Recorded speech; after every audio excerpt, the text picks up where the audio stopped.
Si vous tapez WordPress sur Google, vous allez tomber sur ce site en premier et faites attention parce que vous allez sûrement vous faire avoir. Lorsque vous cliquez sur ce lien, vous allez atterrir sur cette page et si je fais afficher les plans, vous allez tomber sur des plans payants et assez chers, jusqu'à 45 € par mois pour un site e-commerce et 25 € par mois pour avoir toutes les fonctionnalités de WordPress. Et ça, en fait, c'est WordPress.com qui est une société qui va vous facturer l'hébergement, le nom de domaine et de la maintenance. C'est pour ça que les tarifs sont assez élevés. Du coup, ne vous faites pas avoir, ne tapez pas directement WordPress sur Google. Pour installer votre site WordPress, il va falloir passer manuellement par un hébergeur. Ça sera beaucoup moins cher. Des hébergeurs, il en existe plein, mais moi, je vous recommande Hostinger. Selon moi, c'est le meilleur rapport qualité-prix qu'il existe aujourd'hui et l'interface est très intuitive. Et vous voyez que les prix sont beaucoup plus raisonnables. On est en dessous des 3 € par mois. Si vous n'avez pas encore d'hébergeur et que vous souhaitez du coup installer WordPress sur Hostinger, je vous affiche une vidéo juste au-dessus où je vous montre en quelques minutes comment vous pouvez installer WordPress sur Hostinger. Et une fois que vous aurez installé WordPress, vous pouvez revenir à cette vidéo et là, on va s'intéresser à la création du site en lui-même. Une fois que vous avez installé WordPress sur un hébergeur, vous allez vous retrouver ici sur le tableau de bord WordPress et là, on retrouve les différents onglets de WordPress. On ira les explorer au fil de la vidéo, mais pour vous expliquer un petit peu, ici, on a articles. Donc, c'est si vous souhaitez créer une section blog. Si vous ne souhaitez pas créer de blog, cette section ne vous intéresse pas. Ensuite, médias, c'est là où on va retrouver nos images, nos PDF, tous les documents qu'on va importer sur notre site. Ensuite, nos pages. Commentaires, ça concerne la section blog, les commentaires sur les articles de blog. Ensuite, tout ce qui concerne l'apparence du site. Extensions, c'est des sortes d'applications qu'on va installer sur WordPress et qui vont rajouter certaines fonctionnalités. Donc, on va en installer au cours de la vidéo. Ensuite, les comptes qui sont enregistrés sur votre site. Outils, c'est un peu plus avancé. Et réglages, on ira voir quelques réglages au cours de la vidéo. Donc vous voyez que même s'il y a beaucoup d'onglets, c'est plutôt assez simple. Et on va commencer par créer nos pages. Du coup, je vais dans Page, ajouter une page. Et ici, on arrive dans l'éditeur de bloc ou encore l'éditeur Gutenberg. C'est le nom qu'on a donné au constructeur de page, donc ce qui permet de créer nos designs. Là, je vais créer une page accueil. Et vous voyez qu'en dessous, je peux directement taper du texte. Par exemple, bienvenue sur mon site. Et ce texte s'affichera directement sur ma page. Si je veux voir ce que ça donne, je peux cliquer ici sur le petit écran, puis cliquer sur Prévisualiser dans un nouvel onglet. Et voilà à quoi ressemble ma page. J'ai le titre Accueil et mon texte ici. Donc là, vous voyez que la mise en forme est très basique pour l'instant. Et hop, si je fais slash, vous voyez que je peux choisir des blocs, par exemple images, titre, galerie, liste à puces ou même un bouton. J'ai plein de blocs que je peux ajouter pour créer ma page, mais ce constructeur n'est pas très intuitif et il est assez limité. Donc dans la vidéo, on va en installer un autre un peu plus tard et vous verrez que ça sera beaucoup plus intuitif, beaucoup plus simple de créer vos designs et surtout, vous serez beaucoup plus libre dans la création de vos pages. Là, pour l'instant, on va juste créer plusieurs pages en mettant le titre et on va cliquer à chaque fois sur Publier.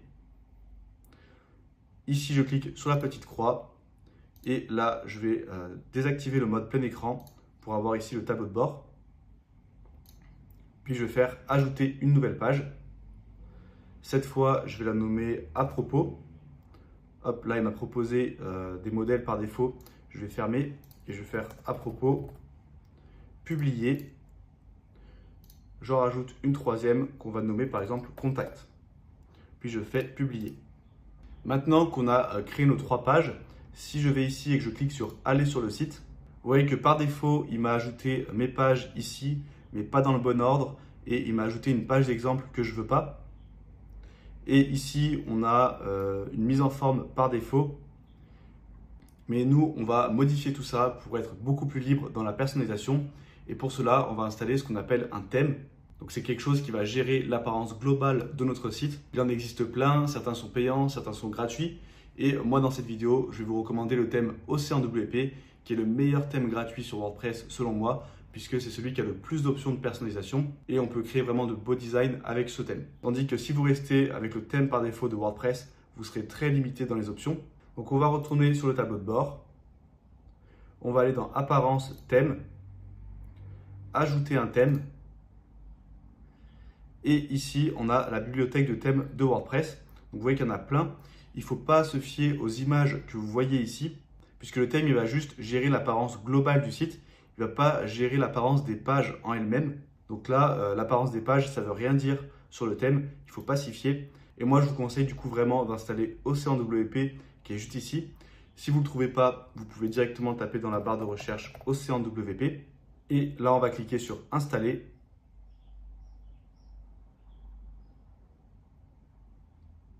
Puis Activer. Maintenant, vous voyez que ici, j'ai de nouvelles options et je peux aller dans l'option Menu. Et là, je vais pouvoir créer mon menu principal et le créer comme je le souhaite. Donc, je le nomme menu principal, je mets son emplacement principal et je fais créer le menu. Ensuite, je vais ajouter mes pages, accueil, à propos, contact. Je fais ajouter au menu. Et là, je peux les réordonner, voilà, comme ceci. Et rien qu'en faisant ça, j'aurai un menu avec mes différentes pages. Ce que vous pouvez faire aussi, c'est créer des sous-menus. Donc là, je vais ajouter un lien personnalisé. Imaginons que je veux ajouter un lien vers Facebook. Je mets le lien de Facebook. Là, dans le texte, je marque Facebook. Ça, c'est ce qui va s'afficher côté public. Et ça, c'est le lien vers lequel la personne va être redirigée. Je fais ajouter au menu. Je vais faire pareil pour Instagram. Voilà. Et je vais créer du coup le titre du menu déroulant qui va s'appeler réseaux sociaux. Non, là, hop, je me suis trompé, il faut le mettre ici. Et dans URL, je vais juste mettre un hashtag. Ça permet d'avoir un titre, mais qui ne soit pas cliquable. Ça va mener vers aucune page. Je vous montrerai après, ça sera peut-être plus clair. Mais là, du coup, si je remonte réseaux sociaux tout en haut, et que Facebook, je le décale d'un cran, et Instagram aussi, vous voyez que ça apparaît comme un sous-élément de mon élément réseaux sociaux. Et du coup, ça fera un menu déroulant. Si je clique sur enregistrer le menu, puis que je vais voir mon site, vous voyez que là, j'ai accueil, à propos, contact, puis mon menu déroulant réseaux sociaux. Et si je clique sur réseaux sociaux, il ne se passe rien puisque j'ai juste mis un hashtag. Et vous voyez aussi que l'apparence de ma page d'accueil a changé. Pour l'instant, c'est pas terrible du tout. Mais vous allez voir qu'au cours de la vidéo, on va explorer les différentes options et qu'on peut vraiment bien personnaliser cette page d'accueil et tout notre site. On va donc aller explorer 6 réglages pour pouvoir personnaliser l'apparence. Pour cela, vous avez 2 options. Soit quand vous êtes dans le tableau de bord, vous allez dans l'onglet Apparence, puis vous cliquez sur le menu Personnaliser. Soit quand vous êtes n'importe où sur votre site, à chaque fois ici vous aurez une petite barre noire quand vous êtes connecté sur WordPress. C'est ce qu'on appelle la barre d'administration et dessus vous avez des raccourcis. Vous avez le raccourci pour retourner au tableau de bord et là vous voyez que vous avez le raccourci personnalisé pour directement atterrir dans les options du thème. Donc je vais cliquer dessus. Et là on arrive dans les différentes options du thème. Ces onglets, ils vont varier en fonction du thème que vous installez. Et c'est pour ça que je vous recommande OceanWP. C'est parce que c'est celui qui a le plus d'options. Du coup, vous serez vraiment libre dans la personnalisation de votre site. Et même s'il y a beaucoup d'onglets, vous allez voir que c'est regroupé par section et que du coup, c'est assez logique. Déjà, on a les 5 premiers menus qu'on n'a pas besoin d'utiliser puisque ce ne sont pas les réglages du thème, ce sont les réglages de WordPress. On a par exemple identité du site. On va pouvoir définir le titre qui s'affiche ici. Bon, après, ce titre, on va le remplacer par un logo, ça sera mieux. Et vous pouvez ici ajouter un favicon, c'est-à-dire le petit icône qui va s'afficher ici dans le navigateur. Donc généralement, ça sera votre logo. Ensuite, dans couleur, on n'a rien d'intéressant. Menu, eh bien, c'est exactement les mêmes options qu'on a vues précédemment dans apparence menu, sauf qu'on les retrouve également ici. Donc là, vous voyez que je peux gérer directement mon menu depuis les options du thème. Widget, ça on le verra peut-être un peu plus tard. Mais en gros, c'est pour avoir une colonne latérale comme on a ici. Vous voyez que si je vais dans colonne latérale par défaut, que je clique sur j'ai compris, eh bien ici, on a les posts récents, donc c'est ce qu'on voit ici, et les commentaires récents. Et là, je peux ajouter un nouveau bloc pour ajouter quelque chose, par exemple un titre. Bienvenue sur mon site. Et vous voyez que ça apparaît ici. Et pareil, les widgets, ce n'est pas lié au thème. Vous les retrouverez également ici. Donc c'est une option de WordPress plutôt qu'une option du thème. Et dans tous les cas, moi je vous recommande de désactiver la colonne latérale. On verra juste après comment faire. Donc, les widgets, vous n'allez pas vraiment vous y intéresser. Et réglage de la page d'accueil, c'est pour définir quelle va être notre page d'accueil. Là pour l'instant, vous voyez que c'est une page blog qui affiche les derniers articles. On voit ici que c'est marqué article récent. Ça n'affiche pas ma page d'accueil par défaut. Donc ce qu'il faut faire ici, c'est sélectionner une page statique. Et pour accueil, on va sélectionner notre page qu'on a créée qui s'appelle accueil. Et maintenant, j'ai bien la bonne page qui s'affiche, qui est vide pour l'instant. Je fais retour. CSS additionnel, c'est pour ajouter du code CSS. Donc si vous ne maîtrisez pas ça, vous n'en aurez pas besoin. Et donc vous voyez qu'on élimine déjà tous ces onglets. Et ensuite, on n'a plus que ceux qui sont ici qui vont nous intéresser. Donc déjà, ça permet de pas mal dégrossir et de mieux s'y retrouver. Et ensuite, c'est regroupé par section logique. On a typographie. Donc là, on va gérer toutes les typographies de notre site. Par exemple, si je vais dans le menu principal ici, je vais pouvoir augmenter un petit peu la taille de police, par exemple 17 pixels. Vous voyez que là, ça devient un peu plus lisible. Et ça, on peut le faire vraiment pour tous les éléments du site. Donc, je vous laisserai explorer en fonction de vos besoins. Ensuite, on a option générale, style général, où là, on va pouvoir définir les couleurs principales. Donc, les couleurs que vous voulez mettre en avant dans votre charte graphique. Par défaut, vous voyez que c'est le bleu. Donc, on a un bleu clair et un bleu foncé au survol. Vous voyez que quand je survole le bouton, le bleu devient un peu plus foncé. Imaginons que vous, votre charte graphique, c'est un rouge. Eh bien, vous allez pouvoir le sélectionner ici, puis ici, et ça va automatiquement s'appliquer sur tout le site. Pareil pour couleur des liens, couleur au survol, on va remettre le rouge. Là, pour l'instant, vous voyez que ça n'a pas changé. C'est parce qu'il faut que je fasse retour, que j'aille dans bouton du thème. Et la couleur d'arrière-plan, je vais mettre rouge également. Et pareil pour couleur d'arrière-plan au survol. Et là, cette fois, ça a changé pour mon bouton et ça a également changé pour les liens de mon menu, par exemple. Vous voyez que quand je survole, ça devient en rouge. Ou même la petite barre ici, elle est en rouge également. Donc ça, c'est pour ce qui est des couleurs. Du coup, c'était l'onglet style général. Ensuite, on a réglages généraux. Et là, on va pouvoir enlever justement cette colonne latérale. Je vous conseille vraiment de l'enlever. Ça permet d'avoir un affichage plus propre. Et il y a plusieurs études qui montrent qu'avoir une colonne latérale, ça distrait l'utilisateur et généralement, du coup, le site est moins performant. Ici, vous voyez que dans mise en page, on peut en sélectionner plusieurs. Moi, celle que je vous conseille, c'est celle-ci, pleine largeur. Et comme ça, vous aurez votre contenu qui sera affiché en pleine largeur ici. Ensuite, je vais faire retour. Titre de la page, ça va être le titre qui est ici. Eh bien, on peut modifier un petit peu l'apparence. On peut le masquer sur certains appareils ou sur tous les appareils. On peut changer son style, par exemple centré minimaliste, image d'arrière-plan, donc c'est si vous voulez mettre une image derrière le titre de votre page. Moi, je vais rester sur centré minimaliste. Là, je vais diminuer un petit peu la marge. Je vais mettre par exemple 15 pixels et 15 pixels et je vais faire retour. Ensuite, là, c'est vraiment des options secondaires. On ne va pas tout explorer dans cette vidéo. Ensuite, on a la section blog. Donc, si vous ne créez pas de blog, pas besoin de s'y intéresser. La section en tête, ça va être votre logo, votre menu. Ensuite, on a la barre supérieure qui est la barre qui est ici. Vous allez pouvoir afficher des informations supplémentaires. Ce qui concerne le pied de page, donc la zone qui est tout en bas, et ce qui concerne la colonne latérale, mais nous, on l'a désactivé. Donc là, on va aller dans en tête et on va modifier un petit peu l'apparence. Si je vais dans général, vous voyez que j'ai différents styles. Par exemple, je peux prendre centré et vous voyez que ça me change l'apparence. Je peux prendre également moyen. Là, ça me met une barre de recherche au-dessus, le logo ici et le menu en dessous. Moi, je vais rester sur l'apparence minimale.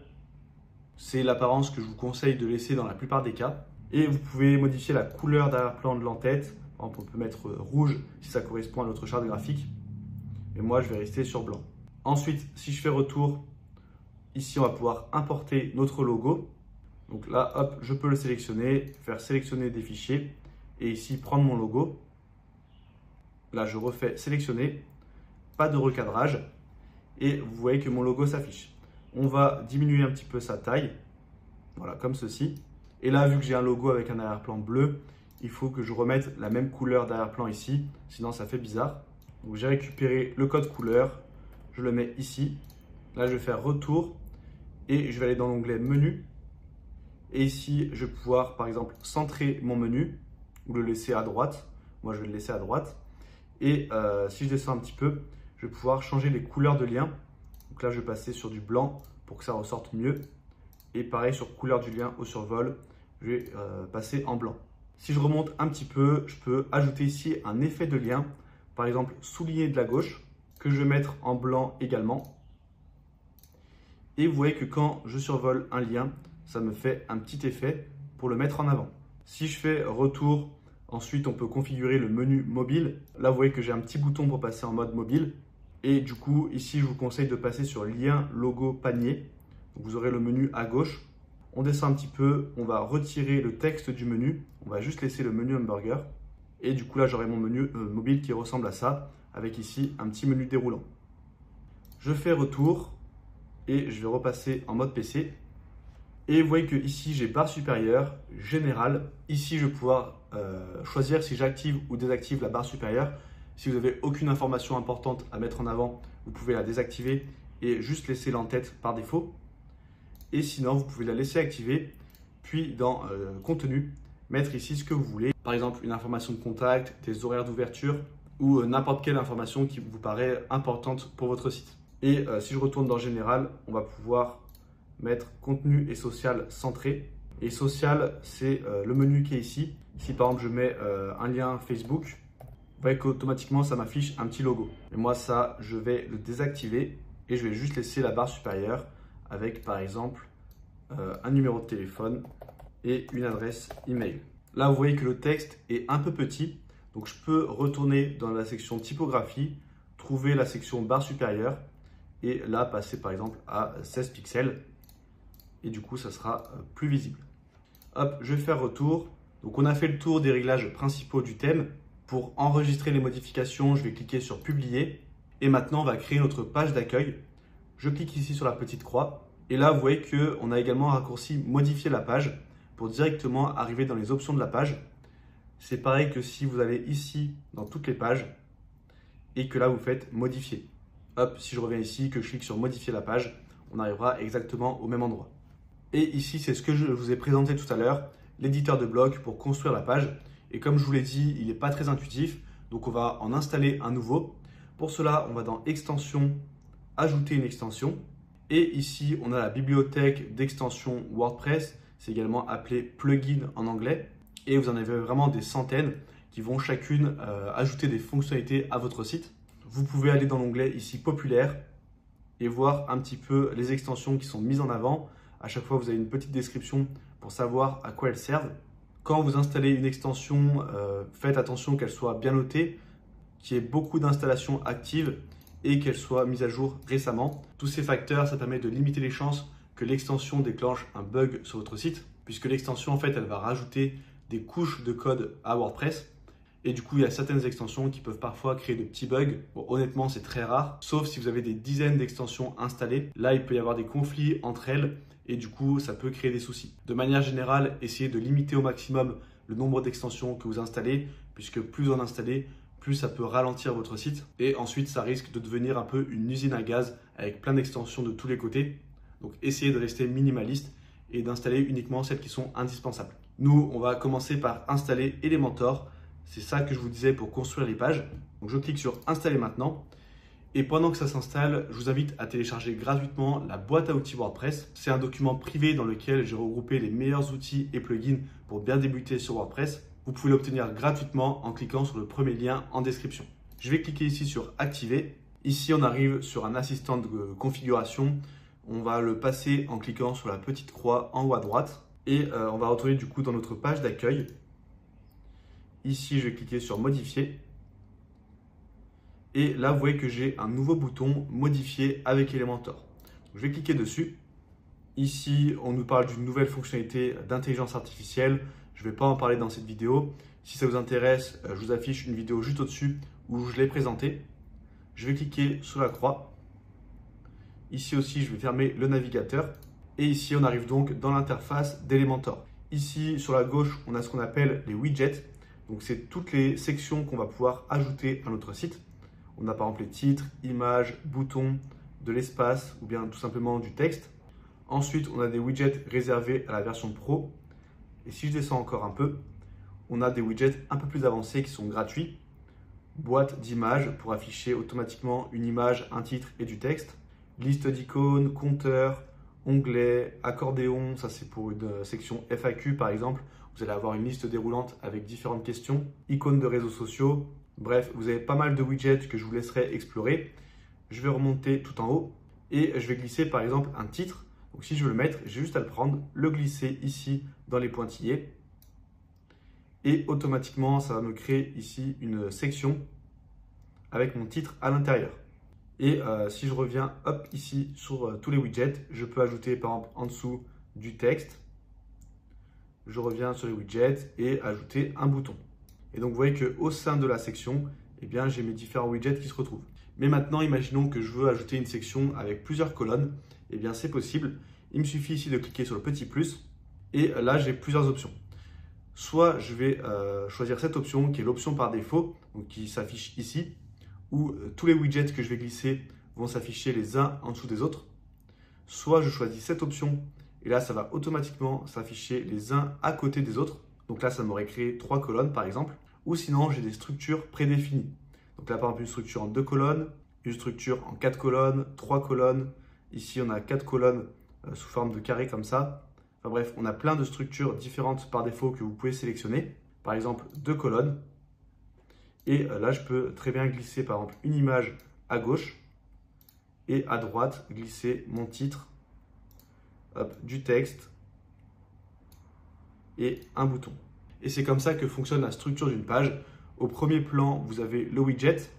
Ensuite, vous passez à la colonne et la section qui regroupe toutes les colonnes et tous les widgets. Et pour chacun de ces éléments, eh bien, vous allez avoir des options de personnalisation. Si je commence ici par la section, eh bien, ici, on a différentes options. Par exemple, je peux modifier la largeur du contenu. Ensuite, direction, eh bien, c'est les mêmes options qu'on retrouvait ici. Vous voyez qu'on a la flèche vers le bas et la flèche vers la droite. Et bien là, on a également les flèches. Donc par défaut, ça s'affiche côte à côte, les deux colonnes. Mais si je sélectionne cette option, eh bien, vous voyez que les colonnes s'affichent les unes en dessous des autres. Ou alors, je peux inverser l'ordre. Je vais laisser l'option par défaut. Et si je le montre ici, ça sera peut-être un peu plus clair. Là, vous voyez que par défaut, ça s'affiche de manière verticale, les uns en dessous des autres. Mais si je passe en horizontal, vous voyez que c'est les uns à côté des autres. Et je peux comme ceci, hop, redimensionner pour que ça s'affiche correctement. Je vais décocher et laisser par défaut. Ensuite, je peux ici déplacer le contenu pour gérer un peu l'espace. Ici, on n'a pas d'espace entre les différents widgets, donc ça ne se verra pas. Mais si je sélectionne ici une colonne, vous voyez qu'on a exactement les mêmes options. Et cette fois, si je fais par exemple espace entre, vous voyez que du coup, ça me met un espace uniforme. Si je fais centrer, ça me le met au milieu. Donc généralement, c'est ce qu'on va utiliser, c'est centrer ou bien début. Moi, je vais rester sur centrer. Et si je reviens sur cette section, là, cette fois, on peut déplacer horizontalement l'élément, par exemple le centrer. Et vous voyez que ça va automatiquement me centrer horizontalement. Donc là, on a le déplacement vertical et là, le déplacement horizontal. Et ça, vous pouvez le faire pour toutes les sections et toutes les colonnes. Chaque fois, vous avez les mêmes réglages. Là, on était dans l'onglet mise en page. Mais vous voyez qu'on a également un onglet style et un onglet avancé. Si je vais dans l'onglet style, eh bien, je vais pouvoir définir un arrière-plan. Donc ça peut être utile par exemple pour une section. Hop, je vais dans style, arrière-plan et je peux mettre une couleur, par exemple, hop, un arrière-plan un peu grisé pour faire ressortir ma section. Et ensuite, les options secondaires. Et si je vais dans avancer, là, ce qui est intéressant, c'est les marges et marges internes pour gérer l'espacement entre mes sections. Donc marge, ça va ajouter de l'espace en dehors de mon bloc. Par exemple, si je mets 50 pixels en haut, vous voyez que ça me rajoute 50 pixels ici. Hop, je peux mettre en bas également. Et marge interne, ça va ajouter de la marge à l'intérieur du bloc. Donc là, pareil, je peux mettre 30 pixels en haut, 30 pixels en bas. Et vous voyez que ça me rajoute de l'espace à l'intérieur. Donc ça, c'est vraiment très important. Pour chaque widget, chaque colonne, chaque section, vous allez pouvoir gérer l'espacement pour pouvoir aérer votre contenu. Ensuite, si je descends un petit peu, on a effet de mouvement pour ajouter des animations. Par exemple, un fondu. Et donc ça va être des animations au chargement de la page. Mais faites attention avec ces animations. Si vous en mettez trop, ça peut faire un effet sapin de Noël et ça ne fera pas professionnel. Donc dans la plupart des cas, je vous déconseille de l'utiliser, sauf si vous savez vraiment ce que vous faites. Et si vous l'utilisez, utilisez des animations qui sont subtiles, par exemple les fondus. Moi, je vais retirer. Et cet onglet mise en page style avancé, eh bien, on le retrouve pour tous les éléments. Par exemple, si je vais sur un titre, mise en page, ça a été renommé contenu. Mais ensuite, on retrouve style et avancé également. Donc dans contenu, je vais pouvoir modifier mon titre. Par exemple, bienvenue sur mon site. Là, je peux mettre un lien qui va s'appliquer sur mon titre. Et je peux également modifier l'alignement au sein du widget. Vous voyez qu'on a une petite bordure rose. Je pense qu'on ne la voit pas très bien. Mais en gros, ça va déplacer l'alignement au sein de cette bordure. Ensuite, dans style, là, je vais pouvoir modifier par exemple la couleur, la typographie, modifier la taille au pixel près. Là, vous voyez que j'agrandis le titre et du coup, ça passe en 2 lignes. Si vous voulez que ça reste sur une ligne, vous pouvez très bien étirer comme ça le widget pour avoir plus d'espace. Hop, vous voyez que je peux étirer comme je le souhaite jusqu'à ce que ça prenne toute la largeur de la section. Et dans Avancer, on a les mêmes options que pour les sections ou les colonnes, donc marge interne notamment. Ensuite, si je vais en bas à gauche dans Réglages, j'ai les réglages globaux de la page. Je peux mettre un arrière-plan qui va s'appliquer sur toute la page. Vous voyez que hop, ici, ça s'applique de partout. Dans la plupart des cas, il vaut mieux mettre un arrière-plan blanc. Si vous mettez un arrière-plan d'une certaine couleur, il faut vraiment avoir des notions en web design pour que ça fasse professionnel et que le rendu soit propre. Dans la plupart des cas, ce ne sera pas terrible. Du coup, je vous conseille de laisser en blanc. Et si je retourne dans Réglages, ce qui va être intéressant ici, c'est que dans Modèle de page, je peux passer sur Elementor pleine largeur. Et vous voyez que du coup, là, ma section, elle est passée en pleine largeur. Du coup, ça me permet d'avoir un arrière-plan sur toute la largeur et du coup, avoir vraiment des sections qui sont distinguées entre elles. Je ne vais pas présenter Elementor plus en détail dans cette vidéo pour éviter que ça soit trop long. Mais je vous affiche une formation de plus d'1 heure qui est gratuite juste au-dessus où je présente en détail Elementor et comment ça fonctionne pour que vous puissiez créer vraiment les pages que vous souhaitez. Une fois que vous avez créé votre page, vous pouvez cliquer ici sur Mettre à jour, puis sur le petit œil pour aller voir la page. Donc voilà à quoi ça ressemble. Là, le rendu n'est pas terrible du tout. C'est juste pour vous montrer un exemple. Et si je retourne ici, là, je peux cliquer sur le petit menu hamburger et j'ai soit une option pour voir la page directement, soit pour quitter et revenir sur le tableau de bord WordPress. Donc là, je fais Appliquer, Quitter. Et là, je reviens au tableau de bord WordPress. Maintenant, sur mon site, j'ai mon en-tête, ma page d'accueil. Eh bien, ce qui nous manque, c'est le pied de page. Et on va aussi le créer avec Elementor. Normalement, il faut la version pro d'Elementor. Mais heureusement, il existe un plugin qui est gratuit et qui permet d'ajouter cette fonctionnalité à WordPress. Donc, je retourne ici dans mon tableau de bord. Je vais dans Extension, Ajouter une extension. Puis, je tape ici Elementor Header. Et c'est ce plugin qu'on va installer, Elementor Header and Footer Builder. Je clique sur Installer maintenant, puis Activer.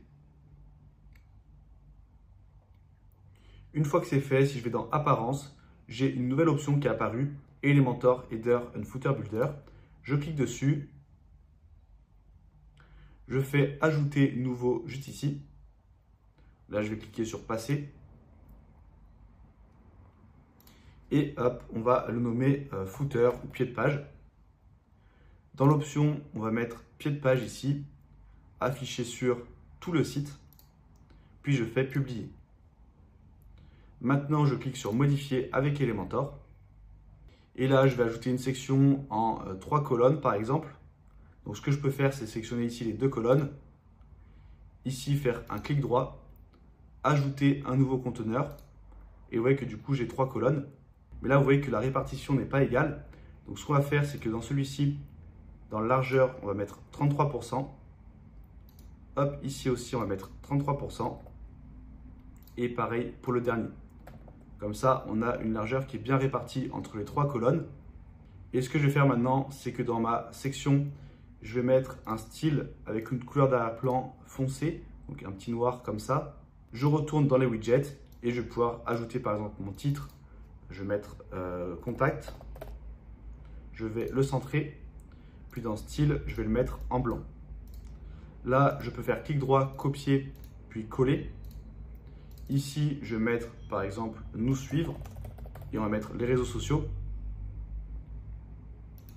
Copier, coller et là, je vais mettre information par exemple. Maintenant, je retourne dans mes widgets. Pour contact, je vais prendre une liste d'icônes. Hop. Et ici, je vais pouvoir mettre mes informations. Donc là, je sélectionne un icône, par exemple téléphone. Je vais prendre celui-ci. Et là, je mets un numéro de téléphone. Donc, hop, je vais mettre un numéro fictif. On pourrait mettre une adresse email. Ici, je vais taper enveloppe. Et je vais mettre contact@easywordpress.fr. Je pourrais également ajouter une adresse physique ou n'importe quelle autre information. Là, moi, je vais retirer celui-ci. Dans style, je vais aller modifier la couleur. Je vais passer en blanc et je vais passer en 18 pixels. Et sur le texte, pareil, je vais passer ici en blanc. Et typographie, je vais passer sur 18 pixels. Peut-être 17. Voilà, pour pas que ça soit trop gros. Et pareil pour l'icône. Et dans liste ici, je peux le centrer comme ceci. Ensuite, pour les réseaux sociaux, on a un widget, icône réseaux sociaux, que je glisse. Là, vous pouvez ajouter vos différents liens. Vous pouvez ajouter un élément pour ajouter par exemple Instagram. Donc on met le logo Instagram. Hop. Et ici, vous pouvez mettre le lien. Je vais enlever YouTube. Et ce que je vais faire, c'est que je vais aller dans style. Ici, je vais mettre couleur personnalisée. Et couleur principale, on va la rendre transparente pour avoir vraiment comme ceci, juste le logo en blanc. Je trouve que ça fait plus propre plutôt que d'avoir les couleurs du réseau social. Et dans information, on peut mettre par exemple éditeur de texte. Et ici, on va ajouter par exemple contact, FAQ, mention légale, toutes les pages obligatoires, politique, hop, politique de confidentialité. Dans style, je vais centrer et passer à 17 pixels, puis mettre en blanc. Si je vais dans contenu, là on va pouvoir ajouter des liens manuellement vers la page en question. Par exemple, si vous créez une page mention légale juste ici, donc hop, je vais le faire avec vous. Là, je crée une page mention légale. Ici, vous mettez vos mentions légales, vous faites publier. Et là, vous voyez que vous avez l'adresse de la page qui est ici. Sinon, vous pouvez la retrouver ici dans URL. Vous voyez qu'on a permalien. Donc là, c'est mention-légale. Je vais le copier. Et ici, vous pouvez sélectionner le texte, faire CTRL-K, puis coller l'URL. Là, ajoutez bien un slash juste avant. Vous faites Entrée. Et du coup, on a juste slash mention légale. Mais WordPress va reconnaître que c'est rattaché à votre nom de domaine, c'est-à-dire l'URL principale de votre site. Et du coup, quand je clique sur le lien, je serai bien amené vers la page mention légale. Et là, vous voyez que quand j'ai mis un lien, automatiquement ici, c'est passé en noir. Parce que quand je mets un lien, c'est le thème qui gère la couleur. Et du coup, vu que la couleur des liens dans le thème par défaut, c'est noir, eh bien, ça me le met en noir ici. Et c'est plus géré par Elementor. Donc ça, c'est un petit bug. Mais il existe une solution, c'est de sélectionner le texte. Ici, vous ouvrez la barre à outils. Et là, dans la couleur, on sélectionne blanc. Et du coup, ça redevient blanc. Et ça s'affiche correctement. Et du coup, c'est blanc ici aussi. Et du coup, pour modifier le texte ici, c'est un peu plus galère. Donc faites-le en dernier, une fois que vous avez déjà ajouté le lien. Dans les réglages de ma section, je peux aller dans Avancer et ajouter un petit peu de marge interne. Par exemple, 50 pixels pour avoir de l'espace ici. Et en haut, je vais ajouter 70 pixels pour éviter que le pied de page soit collé au reste du contenu de ma page. Je fais mettre à jour. Et maintenant, si j'actualise mon site, vous voyez que j'ai mon nouveau pied de page qui apparaît. Et si je vais sur la page par exemple à propos, j'ai automatiquement le bon pied de page. On va maintenant voir comment créer un formulaire de contact et l'ajouter à notre page contact. Pour cela, je vais retourner sur le tableau de bord, puis je vais aller dans extension ajouter. Et là, je vais taper formidable form. Ça, c'est un plugin qui permet de créer des formulaires de contact très facilement. Donc, je vais l'installer. Ensuite, on va l'activer. Une fois qu'il est activé, on se retrouve directement ici et on peut créer un nouveau formulaire. J'ai un petit bug sur le bouton, donc je vais retourner ici dans formulaire. Et là, je vais cliquer en haut à droite sur ajouter. Ici, je fais formulaire vierge. Là, je vais le nommer par exemple contact, puis je fais créer. Ici, on va pouvoir créer notre formulaire très facilement avec un système de glisser-déposer, un peu comme Elementor. Je glisse par exemple un premier champ texte qu'on va nommer ici prénom. On peut le mettre obligatoire. Et dans avancer, dans texte de remplissage, je peux mettre prénom pour que ça apparaisse à l'intérieur comme ceci. Et un peu plus bas, il me semble que voilà, position de l'étiquette, je peux faire aucune. Et ça m'enlèvera l'étiquette au-dessus. Donc ça, c'est à vous de voir si vous préférez laisser au-dessus ou à l'intérieur du champ. Ensuite, je vais ajouter un nouveau champ texte à côté. Là, vous voyez que si je le décale un petit peu, je peux le mettre sur la droite. Et on va le nommer par exemple nom. On va le mettre requis également avec le texte de remplissage. Puis masquer l'étiquette. Voilà. Ensuite, on va mettre l'email pour pouvoir recontacter la personne. Donc là, il faudrait faire exactement pareil, mettre le texte de remplissage et désactiver l'étiquette. Et paragraphe, on va mettre ici message. Et dans Avancer, vous pouvez donner quelques indications dans le texte de remplissage, donner des indications sur les informations dont vous avez besoin, par exemple le numéro de commande. Comme ça, vous savez que dans le message, il y a vraiment toutes les infos importantes. Et s'il y a vraiment des infos indispensables que vous voulez être certain d'avoir dans le message, vous pouvez ajouter un nouveau champ obligatoire, un nouveau champ texte qui s'appelle par exemple numéro de commande ou n'importe quelle autre information que vous avez besoin. Une fois que c'est fait, on peut cliquer ici sur mise à jour. Ensuite, si je vais dans style, là vous allez pouvoir changer un petit peu l'apparence. Je clique sur les trois petits points, je fais Edit.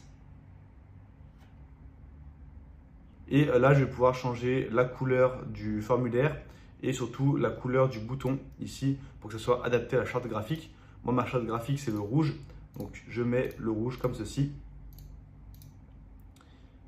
Et si je remonte un petit peu dans Général, on peut centrer le formulaire sur la page, puis faire mise à jour. Ensuite, la dernière étape, c'est d'aller dans Réglages. Dans Actions et notifications, dans Envoyer l'email, vous pouvez changer l'email qui va recevoir la notification.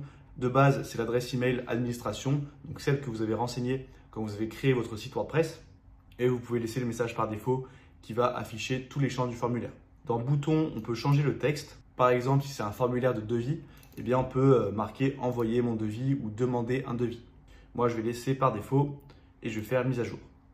Une fois que c'est fait, je peux aller sur ma page contact, faire Modifier. Puis, je vais cliquer sur Modifier avec Elementor.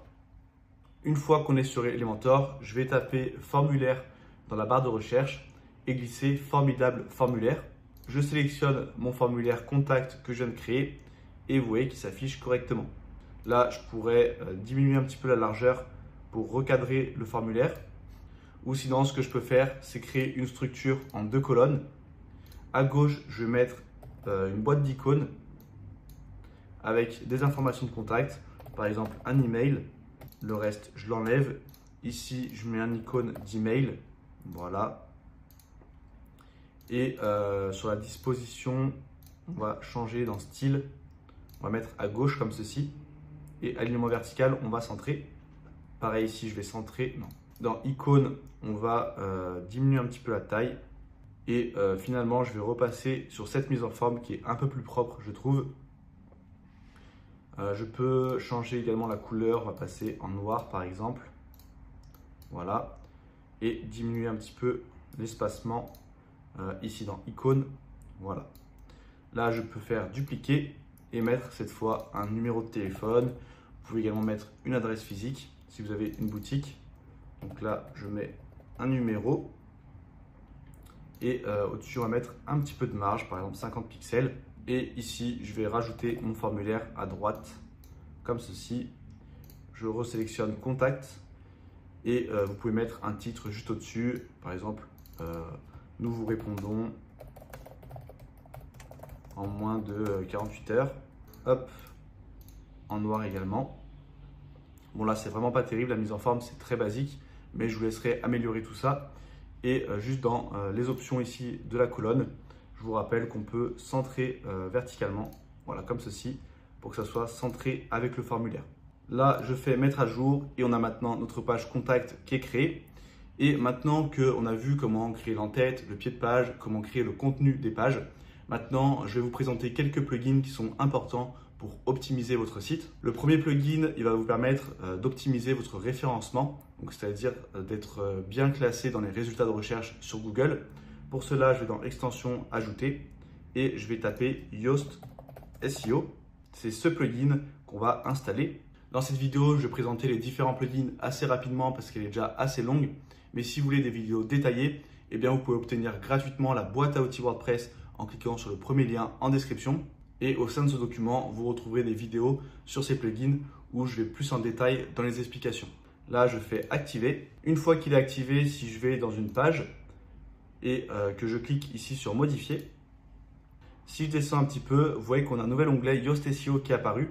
Et ce qui va être intéressant, c'est qu'on peut modifier les métadonnées, donc le titre et la description qui vont apparaître dans les résultats de recherche sur Google. Et surtout là, vous allez pouvoir mettre une requête cible, c'est-à-dire le mot-clé sur lequel vous souhaitez être référencé. Par exemple, si vous êtes coach sportif dans une certaine ville, eh bien, vous mettez coach sportif Marseille. Et en fait, Yoast SEO va analyser tout le contenu de votre page et vous dire s'il est optimisé pour le référencement. Si je descends un petit peu ici, j'ai l'analyse SEO. Et du coup, il va falloir suivre les différentes indications qu'il y a ici pour avoir tous les voyants en vert. Et si tous les voyants sont en vert, ça veut dire que votre site est optimisé. Donc bien sûr, ce n'est pas à suivre au pied de la lettre. Le mieux, c'est de connaître comment fonctionne le référencement afin de vraiment pouvoir adapter votre stratégie. C'est pour ça que j'ai créé une formation complète sur le référencement. Vous trouverez le lien en description. Mais là, avec Yoast SEO, vous avez déjà de bonnes bases si vous respectez les indications à chaque fois ici. Et ce qui va être important, c'est de mettre la bonne requête cible ici. Je vais faire mettre à jour. Et maintenant, on va installer une extension qui permet d'optimiser la rapidité de votre site. Donc, je retourne dans extension ajouter. Je vais taper WP Fastest Cache.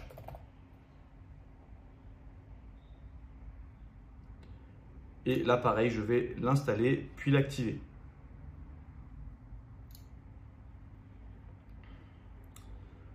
Ici, j'ai un nouvel onglet WP Fastest Cache. Je clique dessus. Et là, je vous invite à cocher les mêmes cases que moi.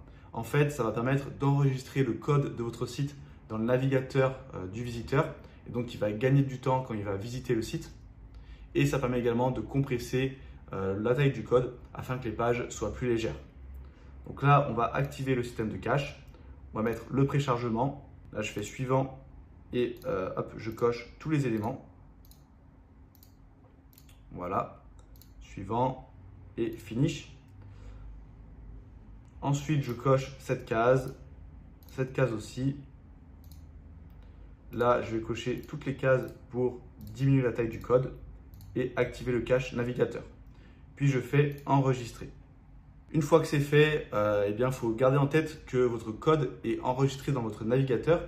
Et donc, dès que vous avez un petit problème, quelque chose qui ne se passe pas comme prévu sur votre site, le premier réflexe à avoir, c'est d'aller ici, puis de nettoyer tout le cache.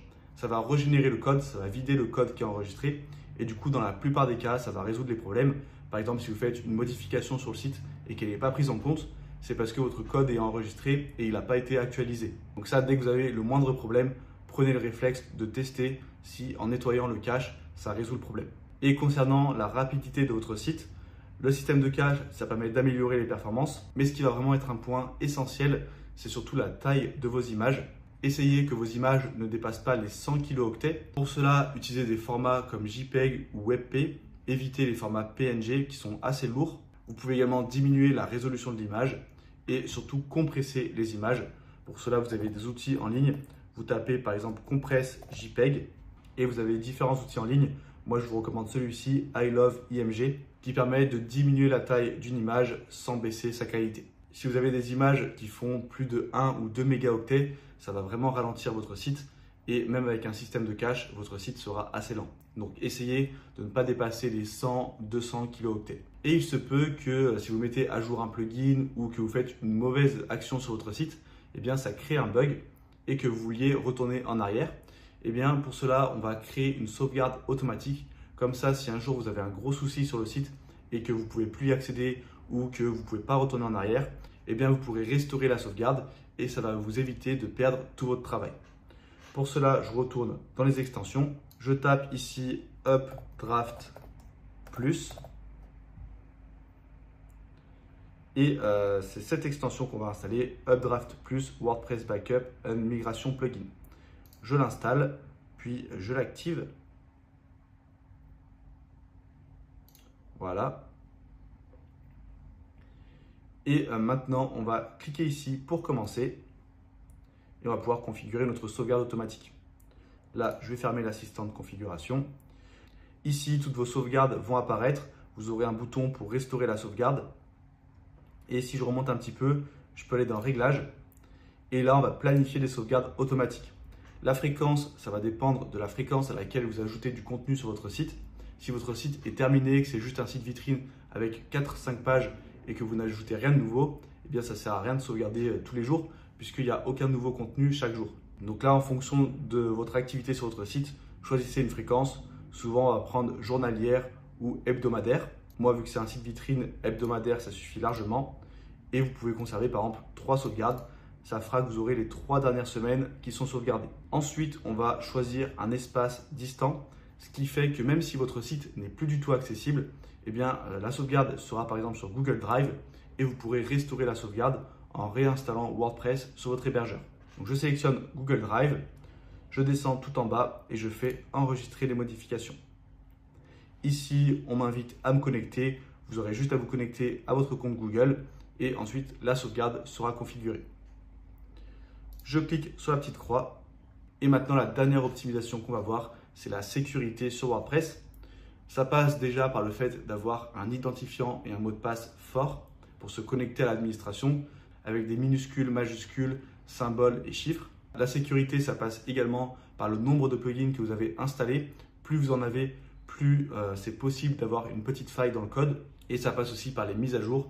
Ne restez pas plusieurs mois avec des mises à jour à faire, puisque des fois, il y a des petites failles dans le code et elles sont corrigées avec les mises à jour. Mais on va quand même installer un plugin supplémentaire qui permet d'augmenter la sécurité, notamment pour les personnes qui essaieraient de se connecter à l'administration en tentant de mettre des mots de passe au hasard en boucle. Et bien ça, on va pouvoir les bloquer directement. Donc je vais dans Extension, ajouter une extension. Dans la barre de recherche, je tape Solid Security. Et c'est cette extension qu'on va installer, puis activer. Une fois que c'est fait, on a un onglet ici Solid Security. Je vais dans Configuration. Là, on me demande de quel site il s'agit. Bon, ça, c'est juste pour des statistiques, ça ne va rien changer sur la sécurité. Donc, moi, je vais mettre site vitrine. Ici, on peut activer la vérification pro et faire suivant. Là, je vais mettre mon propre site. Vous pouvez imposer une politique de mot de passe fort à tous vos clients. Ce n'est pas nécessaire. Je vais cliquer sur suivant. Là, je laisse par défaut. Je fais encore suivant. Vous pouvez mettre en place la double authentification. Et donc, pour se connecter, il va falloir confirmer par email. Et dans Pare-Feu, c'est ce que je vous disais tout à l'heure, ça va bloquer automatiquement les personnes qui essayent en boucle des mots de passe. Donc, c'est la force brute locale et le réseau de force brute. Donc, ça a laissé par défaut. Je clique sur suivant. Là, pareil, je fais groupe d'utilisateurs par défaut. On va tout laisser les options par défaut, on n'a pas besoin de changer. Et je fais terminer la configuration. Une fois que c'est fait, je peux aller dans Réglages. Ici, je vais aller dans Avancer. Et vous voyez que j'ai une option déplacer la page de connexion. Puisque par défaut, les URL de connexion sont toutes les mêmes sur tous les sites WordPress. Ça va être votre nom de domaine /wp-admin. Donc n'importe qui peut accéder à la page de connexion et tenter de se connecter. Donc, vous pouvez dérouler ici l'option, cocher déplacer la page de connexion et la modifier, mettre quelque chose de personnalisé, par exemple Easy WordPress dans mon cas. Mais faites attention quand vous faites ça, pour vous connecter à votre site, du coup, il faudra bien mettre cette URL et pas mettre l'URL par défaut de WordPress qui est wp-admin. Si vous enregistrez, ça va vraiment modifier l'URL. Donc, il faut bien s'en souvenir. Sinon, vous ne pourrez plus vous connecter à votre propre site WordPress. Donc ça, c'est une option que je vous conseille de mettre en place. Et il y a également ici dans les réglages généraux, vous pouvez modifier les seuils de blocage. Vous voyez que là, la personne sera bloquée 15 minutes et qu'au bout de 3 blocages, elle sera bloquée définitivement. Ça, vous pouvez le modifier. Mais sinon, si vous ne voulez pas vous prendre la tête, vous pouvez laisser les options par défaut. On arrive à la fin de cette vidéo. Pour aller plus loin, vous pouvez télécharger gratuitement la boîte à outils WordPress en cliquant sur le bouton juste en dessous. Vous retrouverez les meilleurs outils et plugins pour bien débuter sur WordPress avec à chaque fois des vidéos dédiées. Et si vous souhaitez développer vos compétences sur WordPress, abonnez-vous à cette chaîne pour ne louper aucun tuto.